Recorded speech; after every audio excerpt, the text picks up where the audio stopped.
Hello, it's Florida Coasters here, and I'm going to be talking about Rougarou at Cedar Point, which is a B&M Floorless coaster, formerly a stand-up. It was formerly Mantis, of course being a stand-up coaster, and being converted in 2015, if I remember right, to a Floorless coaster, which has drastically improved the experience, according to the majority of people that have ridden it.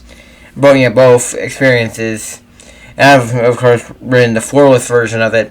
And the version of it that's currently going, I'd say it's pretty good. It's a good floorless, And let's now, go into, the layout, of course, because, that's one of the main things that make our roller coaster good. If you don't have a good layout, your coaster is probably trash, to be honest with you.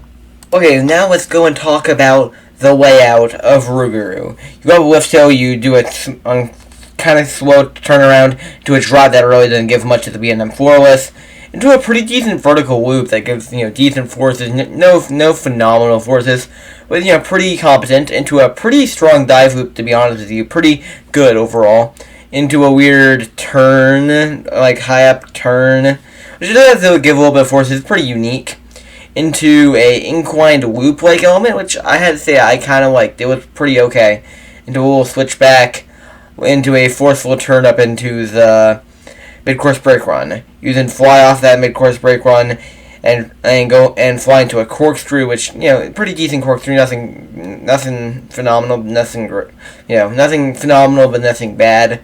Then actually quick transition, kind of, so, that's pretty nice. And then a few more turns that, you take pretty fast overall into the brake run, which of course ends the ride. The ride overall is a pretty stereotypical B&M looper from the mid-90s.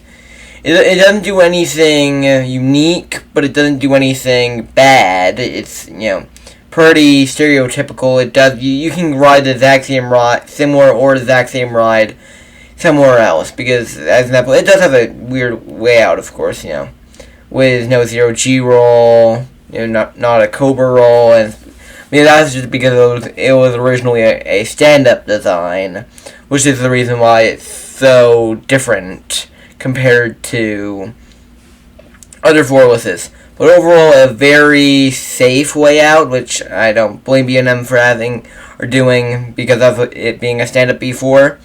And overall, Rougarou is pretty good, nothing great. But I would say I would recommend riding it if you guys do have if you guys have the time. Ride Rougarou. If you guys go to Cedar Point, you only have maybe a few hours. Don't go on Rougarou. Rougarou, there's a lot more better rides than Rougarou at this park, to say the least. But overall, if you have 2 or 3 days, go on Rougarou. It's a good ride. It is worth a ride. Some people do criticize it for a rattle. I didn't really feel it. I've heard people say the corkscrew is incredibly rough, which I've not really I didn't really experience that. But overall, Rougarou is a ride I would recommend. And I want to go and see what you guys think down in the comments below about Rougarou at Cedar Point. So hopefully you guys enjoyed the video. Remember to like, comment, subscribe. So I see you guys in the next video. Peace.